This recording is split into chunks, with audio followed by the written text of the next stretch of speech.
Hello guys, good morning. So, for today's video, magluluto ako ng boiled egg kasi hindi pwedeng mawala yun sa atin kada isang araw. Kung mawala yun, ibig sabihin wala na tayong egg. Wala na tayong budget pang egg. Dahil mas nakakabusog ang boiled egg sa totoo. Isa sa reason is mas healthy siya. Kasi si Joe kasi iniiwasan ko kahit paano si Joe sa mga oily.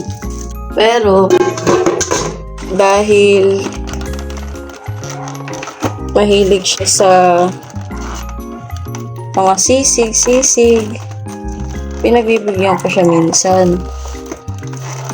Minsan nga, hindi lang minsan eh. Kaya parang ako na lang yung taga-control. Mahilig siya sa mga ganun eh. Kaya pag dito sa bahay, okra.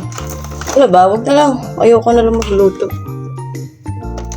Ang oras pa lang ay 5:25. Mga 5:10, umalis yun. Nung umaga ha, AM ngayon. Kasi bibili siya ng okra. Kalimutan niya bumili kagabi. Bukas na, hanggang 2 oras yung palengke dito. I'm sure sa inyo rin, no? And maganda bumili ng gantong oras kasi fresh. First time namin bumili ng itlog. Ay, tumatawag.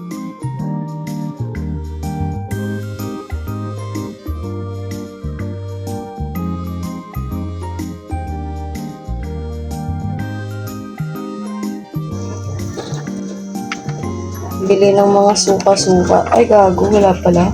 Egg pa lang. Happy naman ako. Tatang ko ito.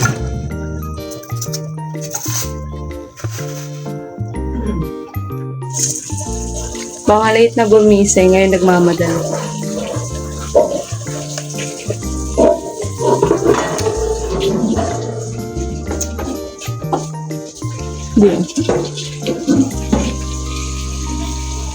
Yak, may laway.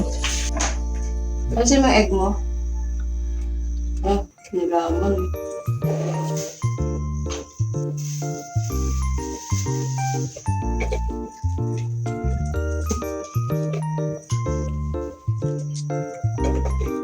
Ang baon na ano din, asan na yun?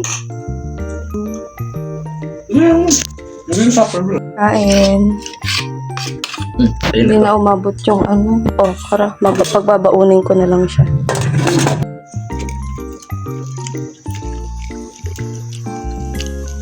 Hindi alam ni Joe yung lasa ng organic egg. Hindi ka ba nakain? Di ba taga-probinsya ka? Oo, kakain naman na. Kaso nga lang, hindi kasi... Di ba lasa ng organic counter? Hindi ko alam.